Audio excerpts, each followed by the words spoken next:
IT expert Umar Saif साहब हमारे साथ मौजूद। उमर सैफ साहब बहुत शुक्रिया। उमर सैफ साहब, अब तो तकरीबन हर पाकिस्तानी के पास ही व्हाट्सएप की सर्विस मौजूद है, मोबाइल फ़ोन मौजूद है। ये हैकिंग के बारहा वाक़यात सामने आ रहे हैं। कुछ वाक़यात में ये भी हुआ कि व्हाट्सएप हैक करने के लिए किसी से कहा गया, जानने वाले ने ही कहा कि जी आपके पास एक कोड आया होगा वो मुझे दे दें, और उसके बाद व्हाट्सएप हैक हो गया। ये क्या सारा का सारा मामला हो रहा है? ये तो बहुत महफूज एक जरिया समझा जाता है व्हाट्सएप भी और मोबाइल फ़ोन भी। एक्चुअली अब एक तो हैकिंग बहुत कॉमन ऑफ द शेल्फ है, हर कोई कर सकता है और बहुत आसान है करना। सो फॉर इंस्टेंस जैसे व्हाट्सएप है, इसको जब आपने पहली बार इंस्टॉल किया होगा और अपना फ़ोन नंबर डाला होगा तो व्हाट्सएप की तरफ से आपको एक शॉर्ट कोड आया होगा एसएमएस के ऊपर। जब आपने वो कोड आपको मौसूल हो गया, इस तरह व्हाट्सएप वेरीफाई करता है कि ये आप ही का फ़ोन नंबर है, आपको कोड आता है, वो कोड आप अपने एसएमएस से कॉपी करते हैं व्हाट्सएप पे, तो आपका व्हाट्सएप चलना शुरू होता है। ये व्हाट्सएप का तरीका है ये वेरीफाई करने का कि जो फ़ोन नंबर जिसके थ्रू आप लॉगिन करने की कोशिश कर रहे हैं व्हाट्सएप पे, वो आप ही का कोड है। अब ये सोचिए कि मैं यूं करूं कि मैं आपका फ़ोन नंबर अपने फ़ोन पर डाल दूं और ये प्रिटेंड करूं कि मैं शाहजेब खान ज़ादा हूं, तो ऑफ कोर्स व्हाट्सएप वो नंबर वेरीफाई करने के लिए आपको एक शॉर्ट कोड भेजेगी और थोड़ी देर बाद आपको फ़ोन करके करूंगा यार तुम्हें एक शॉर्ट कोड आया होगा, किसी ने भेजा होगा, जरा मुझे बताना वो क्या कोड है। आप जो ही मुझे कोड बताएंगे मैं वो कोड डालूंगा और आपके व्हाट्सएप की को मैं लॉग इन कर जाऊंगा। सो एसेंशियली ये हुआ कि मैंने प्रिटेंड ये किया कि मैं आपका फ़ोन नंबर मेरे पास है, मैंने फ़ोन नंबर डाला, कोड आप ही को आया, लेकिन आपसे कोड पूछ कर मैंने यहाँ पे एंटर कर दिया तो मैं आपके व्हाट्सएप पे लॉग इन कर जाऊंगा। इस तरह व्हाट्सएप आसानी से हैक हो सकता है। लेकिन ये होता तब है जब लोगों ने सिर्फ फोन नंबर की वेरिफिकेशन यानी कि वन स्टेप वेरिफिकेशन डाली हो व्हाट्सएप के अंदर। व्हाट्सएप में एक और भी फीचर है जिसको टू स्टेप वेरिफिकेशन कहते हैं। इसका मतलब ये है कि आप एक पिन नंबर भी एंटर कर दें और जब तक कोई वो पिन नंबर एंटर ना करे तब तक लॉग इन ना कर सके। अब बहुत से लोगों को इसका मालूम नहीं, क्योंकि ये सेटिंग्स में जाके ढूंढ के पिन नंबर एंटर करना पड़ता है और फिर व्हाट्सएप आपसे वक्तन फवक्तन पूछता भी रहता है कि ये पिन नंबर डालेंगे तो आपको मैं मजीद व्हाट्सएप इस्तेमाल करने दूंगा। तो लोग करते ही हैं, ये जो कॉमन हैक है वो ये कि मैं आपका फोन नंबर डालूं, व्हाट्सएप आपको एसएमएस करे एक कोड वेरीफाई करने के लिए कि आप ही ने नंबर डाला है, फिर मैं किसी तरीके से आपको कॉल करके आपको मैसेज करके नंबर आपसे मंगवा लूं वो कोड और व्हाट्सएप में डाल के आपके व्हाट्सएप को टेक ओवर कर लूं। फिर उसके बाद लोग ये भी करते हैं, जब टेक ओवर कर लेते हैं तो वो पिन भी सेट कर देते हैं खुद से। अब इसका मतलब है कि जब तक मैं आपको पिन नहीं बताऊंगा आप अगर वापस उसको लेना भी चाहें व्हाट्सएप को तो नहीं ले सकते, और व्हाट्सएप उसको एक हफ्ते के लिए लॉक कर देता है। अगर आप अपना नंबर रिक्लेम भी कर लें लेकिन पिन मैंने आपकी सेट कर दी हो तो पिन एक्सपायर एक हफ्ते बाद एक्चुअली होती है, तो एक हफ्ते के लिए you will be locked out of your WhatsApp account and I have complete access to it, which means कि मैं इससे लोगों को मैसेज कर सकूंगा। आपके अगर मैसेजेस iCloud के ऊपर बैक्ड अप हैं तो वहां से पिछले मैसेजेस पढ़ सकूंगा एंड सो ऑन। चलिए, इसमें तो ये जो हैक है इसमें फिर भी मेरी इन्वॉल्वमेंट कुछ हद तक शामिल थी, आपकी कोई रजामंदी शामिल थी या मैंने आपको ट्रिक किया ये नंबर लेने के लिए। लेकिन इससे भी ज्यादा खौफनाक हैक जो कि बहुत कॉमन हुआ पिछले दिनों में, वो एक कंपनी जिसका नाम ISO ग्रुप है, जो कि इजराइल की कंपनी, बहुत मशहूर कंपनी है, अब तो $1 बिलियन की वैल्यूएशन है, और उसका एक सॉफ्टवेयर इसको पेगासस कहते हैं। इसको जीरो क्लिक हैक कहते हैं। जीरो क्लिक का मतलब ये है कि आपको कुछ भी करने की जरूरत नहीं। एक्चुअली मैं आपका व्हाट्सएप रिमोटली ही टेक ओवर कर सकता हूँ। सिर्फ व्हाट्सएप नहीं टेक ओवर होता, एक्चुअली वो आपका iOS यानी कि आईफोन या एंड्रॉइड ही टेक ओवर कर लेते हैं रिमोटली। मतलब सोचिए यूं कि आपका फोन है और उसके अंदर रिमोटली मैं बाहर से लॉग इन कर जाऊं, उसका कैमरा भी ऑन कर सकता हूँ, माइक भी कर सकता हूँ, स्पीकर भी कर सकता हूँ, जो आप टाइप कर रहे हैं वो भी उसमें से ले सकता हूँ एंड सो ऑन।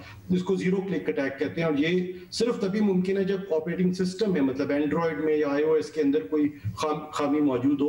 और लगता ही है कि ये लोग जिन्होंने इसको बनाया इस हैक को, वो वही लोग थे जिन्होंने ये ऑपरेटिंग सिस्टम्स को पढ़ा या लिखा उस वक्त, या एप्पल में होते हुए या एंड्रॉइड में होते हुए, और उसके बाद में बहुत सारे लीगल लॉसूट्स भी हुए। लेकिन पेगासस सॉफ्टवेयर बहुत फेमस है, बहुत मशहूर है, दुनिया भर में बहुत सारे जर्नलिस्ट को, पॉलिटिशियंस को एक्सेट्रा, बहुत सारे high profile hacks were done using the Pegasus software. सब पाकिस्तान में ज़रा जानने वालों में भी हमें नज़र आया है कि व्हाट्सएप पर ये कोड के ज़रिए उनका व्हाट्सएप हैक हुआ है एक मैसेज के ज़रिए, मगर क्या दूसरे किस्म की भी हैकिंग हो रही है कि पूरा मोबाइल फ़ोन ही हैक हो जाए? क्या दोनों किस्म के वाक़यात हो रहे हैं? आई थिंक दोनों चीजें हो रही हैं और बड़ा हाई प्रोफाइल केसेस हैं। अगर आप रीसेंट न्यूज साल पहले की फॉलो करें तो बहुत हाई प्रोफाइल केसेस हैं जिसमें ऑपरेटिंग सिस्टम को हैक किया गया, यानी कि पेगासस के थ्रू, आईएसओ के पेगासस के थ्रू, व्हिच मींस के ओएस वाज टेकन ओवर। और वो बहुत खौफनाक, उसमें सिर्फ ये नहीं कि मैंने आपका व्हाट्सएप टेक ओवर किया, आपका माइक ऑन कर सकते हैं, आपका कैमरा ऑन कर सकते हैं, आपका तमाम डेटा उठाया जा सकता है, आप जो टाइप कर रहे हैं वो देखा जा सकता है एक्सेट्रा, आपकी फोन कॉल सुनी जा सकती हैं। तो वो तो बहुत एक्सटेंसिव एक अटैक है और अनफॉर्चुनेटली अब बहुत पॉपुलर है, दुनिया में हजारों लोगों के साथ हुआ और उस पर लॉ सूट्स हैं बाकायदा, और उसके बाद अपग्रेड्स iOS ने और एंड्रॉइड ने रिलीज किए कि अब हम सेफ हैं, अब उसमें ये मुमकिन है एक्सेट्रा। और दूसरा फिर ये जो मैंने आपको आसान हैक बताया, आप किसी दोस्त के साथ भी कर सकते हैं कि उनका फोन नंबर अपने व्हाट्सएप में डालें, उनको कोड जाए, उसका कोड अपने में डाल के टेक ओवर कर लें उनका व्हाट्सएप। सब तो इस वक्त अगर कोई गवर्नमेंट ऑफिशियल है या कोई बड़ा ऑफिशियल है, कोई जज है, उसे कैसे पता हो कि उनका जो इस वक्त मोबाइल फ़ोन है वो हैक हो गया है और इस वक्त वो जो भी कर रहे हैं, जो भी बोल रहे हैं, जो भी लिख रहे हैं, वो कोई और देख रहा है? ये पता होने का क्राइटेरिया क्या है? शाहज़ीब, अनफॉर्चुनेटली ऑफ कोर्स ये कोई अनट्रेन्ड आदमी जिसका साइबर सिक्योरिटी का एक्सपीरियंस नहीं, वो तो बिल्कुल ही पता कर सकता। इनफैक्ट अच्छे खासे ट्रेन लोग भी पता नहीं कर सकते।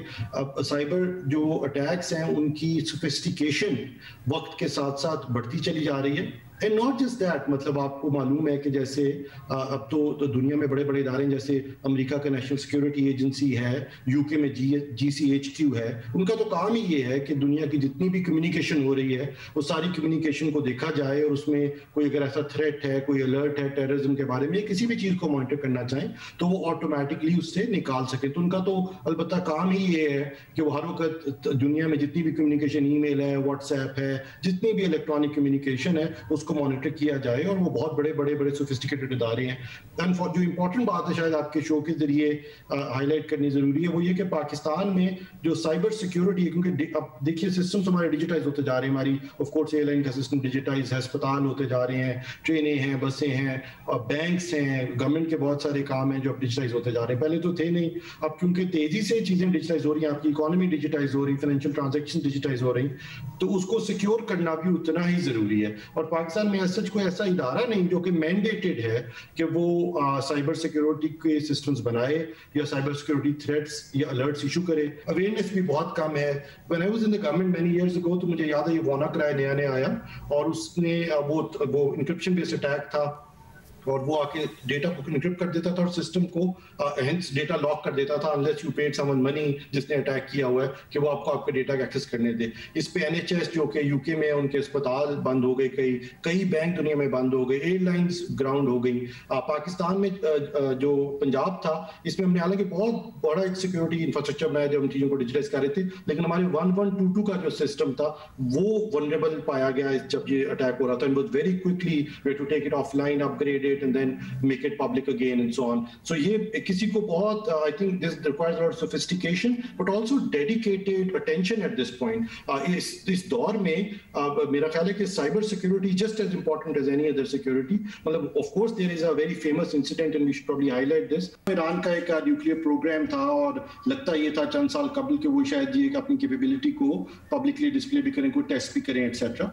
लेकिन उस वक्त उनके ऊपर एक साइबर सिक्योरिटी का अटैक लॉन्च किया गया इस तरह से कि जो सेंट्रीफ्यूज होते हैं जिससे यूरेनियम इनरिच होती है वो ऑफ कोर्स कंप्यूटर के कंट्रोलर से चलते हैं, तो उन कंट्रोलर्स पर सोचिए एक वायरस का अटैक किया गया जिससे उनकी सेटिंग्स को थोड़ा सा बदल दिया गया। इतना थोड़ा सा बदला गया कि ये डिटेक्ट करना भी मुश्किल था उस वक्त मैकेनिकली कि कोई इस तरह की चेंज आई है, लेकिन ओवर टाइम उनकी वो सारी फैसिलिटी स्टॉप वर्किंग और उसकी वजह से उनका न्यूक्लियर प्रोग्राम वो सेटबैक मतलब 3-4 साल पीछे पड़ गया इस साइबर सिक्योरिटी के अटैक की वजह से। सो ये तो अब साइबर सिक्योरिटी तो दुनिया की शायद जो अगली अगर बैटल्स हुई, वॉर्स हुई, उसमें उतना ही इंपॉर्टेंट है जितनी कोई और स्ट्रेटेजिक कैपेबिलिटी इंपॉर्टेंट है।